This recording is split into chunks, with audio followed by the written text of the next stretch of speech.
Tá bom. Iniciei, tela cheia. Seus comandos. Boa tarde.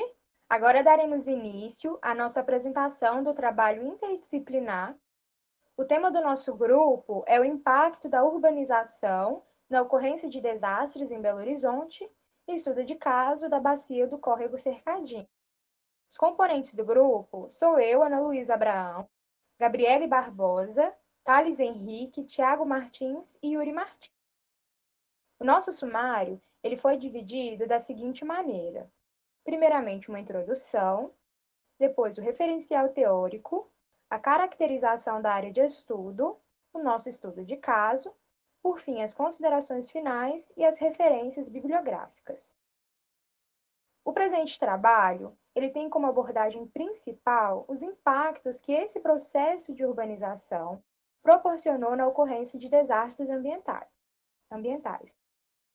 Como hipótese discutida, verifica-se que esse rápido adensamento populacional resultante dessa urbanização, junto com a geomorfologia da bacia, a geologia e as alterações climáticas da cidade, intensificaram os riscos de desastres ambientais na região.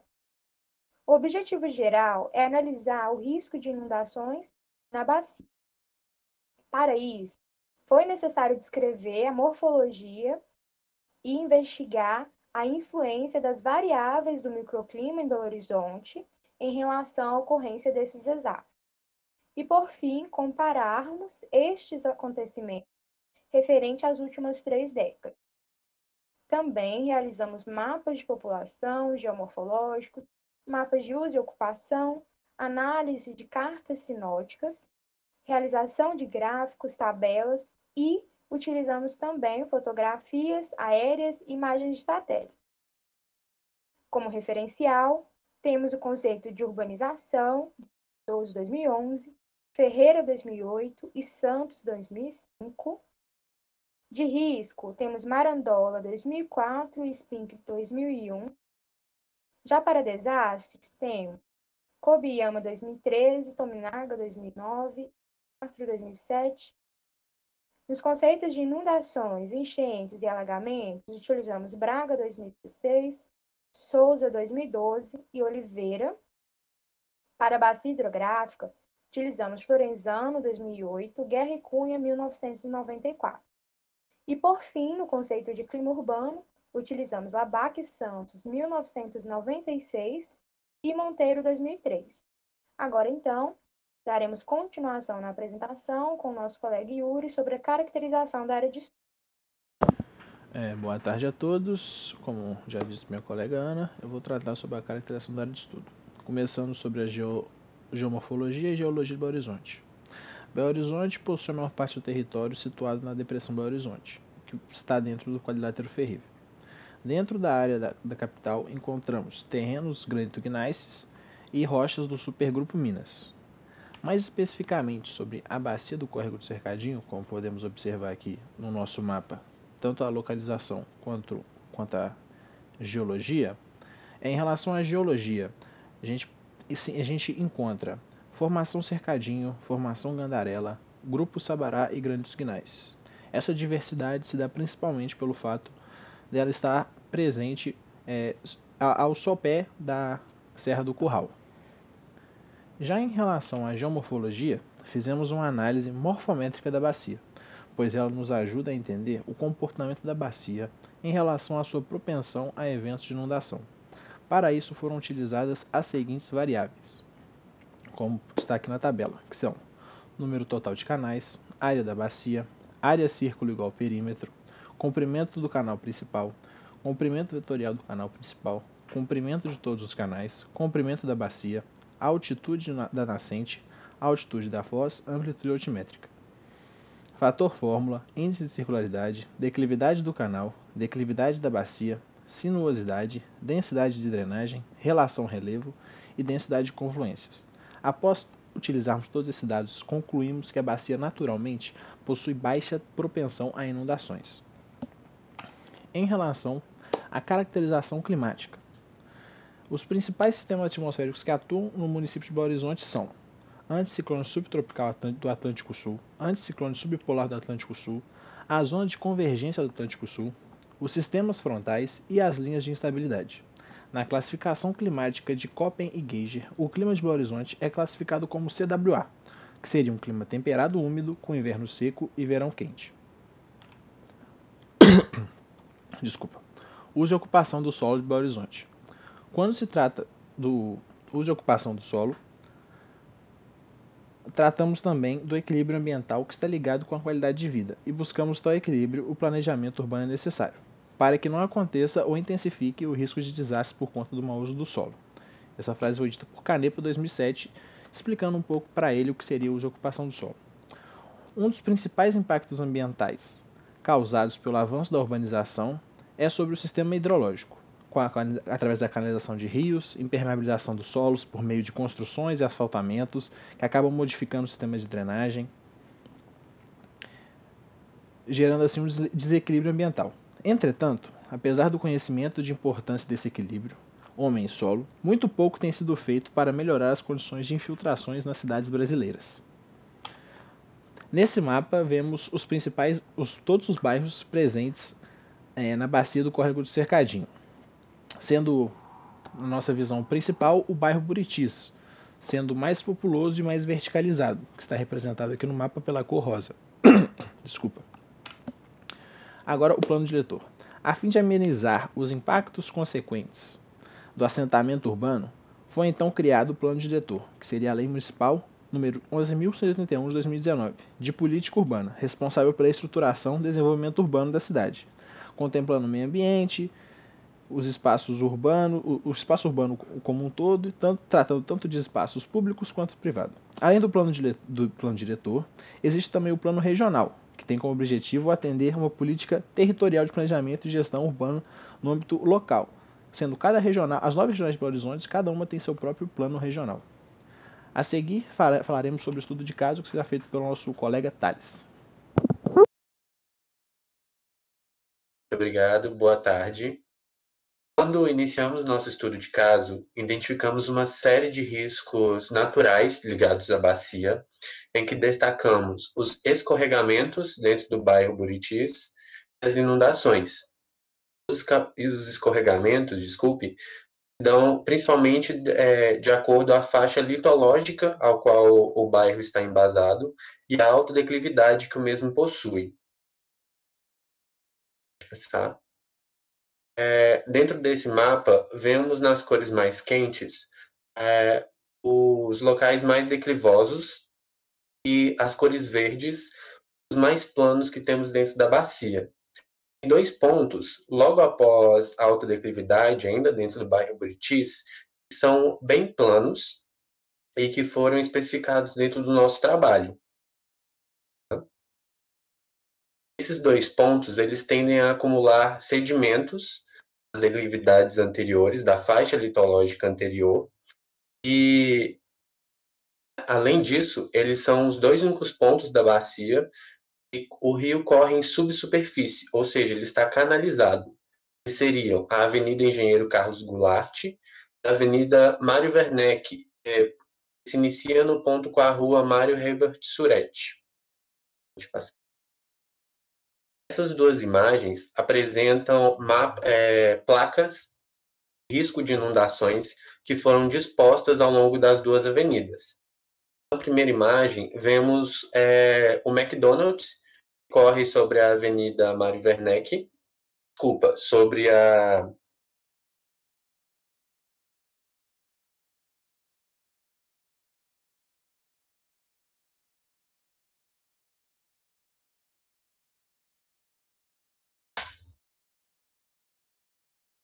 outra avenida.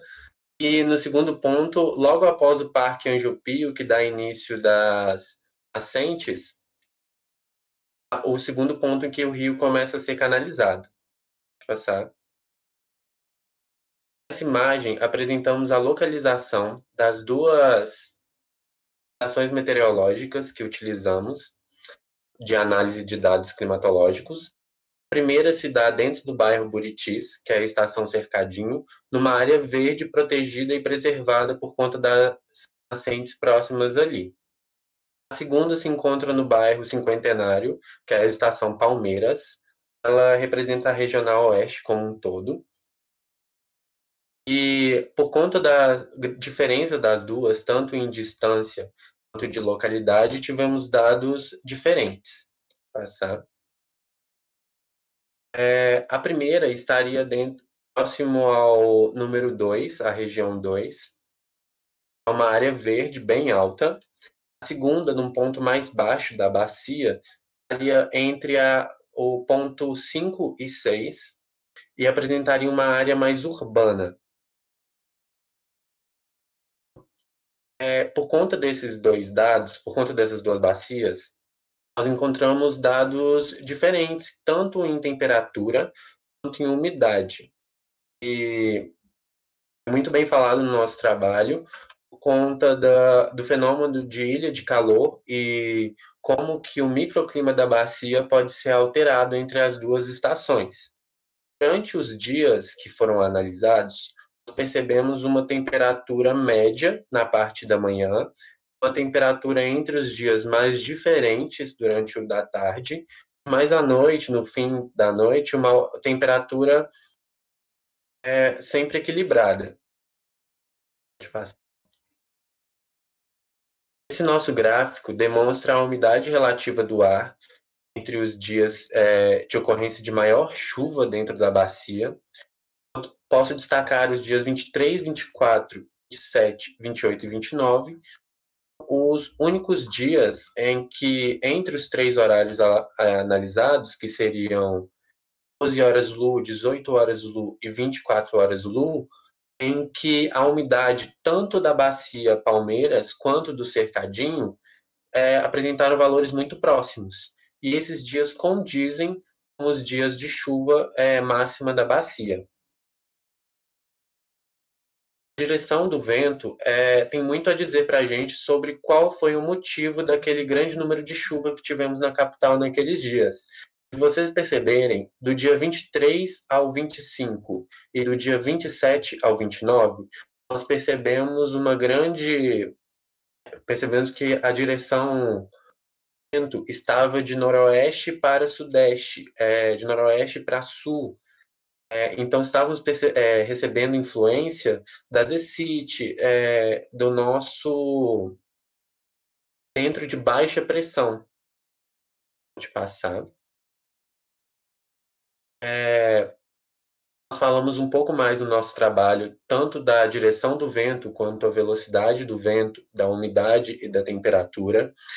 E, após analisar as cartas sinóticas disponibilizadas pela Marinha sobre esses dias, percebemos que teve tanta influência no dia 23 e 24. A tempestade subtropical Kurumi influenciou bastante o número de chuvas anormal aqui para a nossa capital. Dos dias 27, 28 e 29, um cavado se posicionou sobre a nossa regional. A partir do dia 23, é presente em todas as cartas sinóticas um cavado sobre a região sudeste, que influencia bastante o nosso clima, nossa temperatura e nossos ventos, que, como foi observado na direção, agora vem da região noroeste. Em seguida, nós fizemos a análise de uso e ocupação da bacia. Este mapa ele se refere ao nosso zoneamento, apresenta diferentes sazonalidades. Podemos destacar que nele quase toda a bacia é classificada como ocupação moderada 2. É um tipo de ocupação que não é propícia à construção civil na região, tanto por conta de sua declividade muito acentuada, quanto por conta da faixa litológica ao qual ela pertence. E também é uma área muito grande reservada à preservação ambiental 1, onde não deveria haver nenhuma ou quase nenhuma ação do homem sobre essas áreas. Esse gráfico demonstra como o tempo de vazão das águas ocorre sobre os ambientes urbanizados em comparação com os ambientes não urbanizados. Podemos deduzir que uma bacia, como a Cercadinho, ao longo do tempo vem diminuindo sua área permeável por quilômetro quadrado, tende a potencializar seus pontos focais de inundação. Sabe? Esse mapa de uso e ocupação do solo de 2002, eu vou mostrar agora a evolução do uso e ocupação dentro da bacia. Podemos ver uma área de residência vertical grande, mas não tão evoluída ainda, e uma grande área de uso só de pequeno porte, e quase como um todo uma área de preservação mantida. Pode passar. Agora a evolução para o ano de 2009, em que uma boa parte da área preservada já foi consumida. Pode passar. E como seria hoje em dia, em que a área original de preservação foi muito modificada, em que mais da metade da bacia está sendo usada para residenciais de grande porte, principalmente na área do Buritis e naqueles pontos que foram ditos anteriormente. E essa faixa laranja, que é dedicada ao uso do comércio atualmente, ela está muito ligada também aos pontos de inundação que temos dentro da bacia. Análise geral sobre o que seria nosso estudo de caso seria que teríamos um índice de chuva superior à média histórica, decorrente de um conjunto de fatores naturais que se somaram, características naturais da bacia, decorrente de sua variada geologia e declividade, proporcionando naturalmente inundações, os métodos de uso e ocupação da bacia que favoreciam uma elevada densidade demográfica e a alteração dos canais hidrológicos do córrego, sua capacidade de vazão, e esses fatores em conjunto potencializariam um acúmulo de energia maior do que o suportado ou programado pela cidade para o córrego. E ocorreria futuramente uma descarga de energia em pontos já críticos da bacia, em forma do fenômeno conhecido como inundações. Agora eu irei passar para a Ana para a gente realizar a conclusão do nosso trabalho. Bom, então podemos dizer que concluímos o objetivo geral do trabalho, que foi analisar, né, o risco de inundações na bacia hidrográfica do Córrego do Cercadinho, e trouxemos também em discussão um tema de extrema relevância para a população de Belo Horizonte e principalmente para as populações mais vulneráveis aos riscos de desastres ambientais. E que, assim, além da conscientização sobre o tema, é necessário também que ocorram políticas de fiscalizações mais eficientes quanto ao cumprimento das leis presentes no plano diretor, não permitir novos tipos, né, de ocupações áreas da Baía. E é necessário também, como política ambiental, a prevenção de sedimentos nos cursos a fim de amenizar esses impactos da urbanização do ambiente. E, por fim, que isso tudo possa possibilitar uma relação melhor de equilíbrio entre a nossa sociedade e o ecossistema. Né? Então, essas foram as considerações finais. Agora tem referências bibliográficas.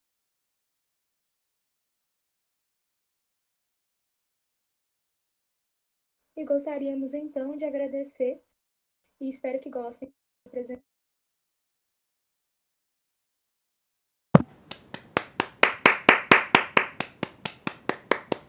Ai, gente, desculpa.